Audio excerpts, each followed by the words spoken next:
আসসালামু আলাইকুম। মুসলিম medical hall থেকে আপনাদের সবাইকে স্বাগতম। আপনার মাথায় কি অনেক খুশকি, চুলকানি হয়, সাদা সাদা কুশা পড়ে? অনেক শ্যাম্পু ব্যবহার করেও কাজ হচ্ছে না। আজ আমরা জানাবো ডেনজেরো 1.9% কিটোকোনাজল অ্যান্টি ড্যান্ড্রাফ শ্যাম্পু সম্পর্কে। এটা কি, কিভাবে কাজ করে, কিভাবে ব্যবহার করবেন, কারা ব্যবহার করবেন, কারা করবেন না এবং কি কি সতর্কতা মানতে হবে। ভিডিওটি শেষ পর্যন্ত দেখুন।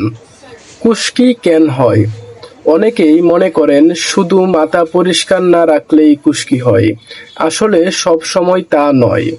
অনেক ক্ষেত্রে মেলাসজিয়া নামের একটি ছত্রাক অতিরিক্ত বেড়ে গেলে খুশকি দেখা দেয়।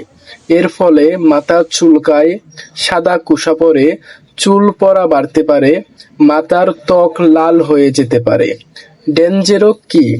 ডেনজেরো হলো 1.9% ketoconazole anti dandruff shampoo. Ketoconazole একটি অ্যান্টিফাঙ্গাল উপাদান। এটি খুশকির মূল কারণ ছত্রাকের বৃদ্ধি কমাতে সাহায্য করে। এছাড়াও এতে রয়েছে ট্রাইপল কন্ডিশনার, ভিটামিন B5, যা চুলকে নরম রাখতে সাহায্য করে। কি কি সমস্যায় ব্যবহার হয়? এই শ্যাম্পু সাধারণত ব্যবহার করা হয় খুশকি, সেবোরিক ডার্মাটাইটিস, মাথার ত্বকের কিছু ছত্রাকজনিত সমস্যার কারণে এটি ব্যবহার করা হয়। কিছু ক্ষেত্রে চিকিৎসকের পরামর্শে শরীরের টিনিয়া ভার্সিকোলারের মতো সমস্যাতেও ব্যবহার করা যেতে পারে। কিভাবে ব্যবহার করবেন? প্রথমে চুল ভালোভাবে ভিজিয়ে নিন। পর্যাপ্ত পরিমাণ শ্যাম্পু নিন। মাথার ত্বকে ভালোভাবে ম্যাসেজ করুন। 3 থেকে 5 মিনিট রেখে দিন। এরপর পরিষ্কার পানি দিয়ে ধুয়ে ফেলুন। খুশকি কমা পর্যন্ত সাধারণভাবে সপ্তাহে 2 থেকে 3 বার ব্যবহার করা হয়। এরপর পুনরায় খুশকি হওয়া কমাতে সপ্তাহে 1 বার ব্যবহার করা যেতে পারে। তবে চিকিৎসকের পরামর্শ থাকলে সেটি অনুসরণ করুন। সম্ভাব্য পার্শ্ব প্রতিক্রিয়া: সাধারণত এটি ভালোভাবে সহ্য করা যায়, তবে কিছু মানুষের হতে পারে সামান্য জ্বালা-পোড়া, শুষ্কতা, মাথার ত্বকে অস্বস্তি। এইসব বেশি হলে ব্যবহার বন্ধ করে চিকিৎসকের পরামর্শ নিন। গুরুত্বপূর্ণ সতর্কতা: চোখে লাগতে দিবেন না। চোখে গেলে সঙ্গে সঙ্গে পরিষ্কার পানি দিয়ে ধুয়ে ফেলুন। শিশুদের নাগালের বাইরে রাখুন।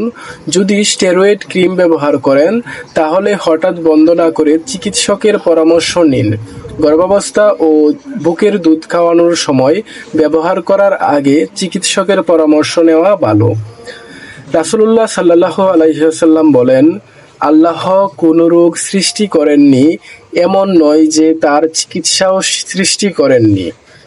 সহিহ আল বুখারী। অর্থাৎ অসুস্থ হলে চিকিৎসা গ্রহণ করা ইসলামের দৃষ্টিতে উৎসাহিত। তবে ওষুধের পাশাপাশি আল্লাহর উপর ভরসা রাখা এবং তার কাছে সুস্থতার জন্য দোয়া করাও একজন মুসলিমের কর্তব্য।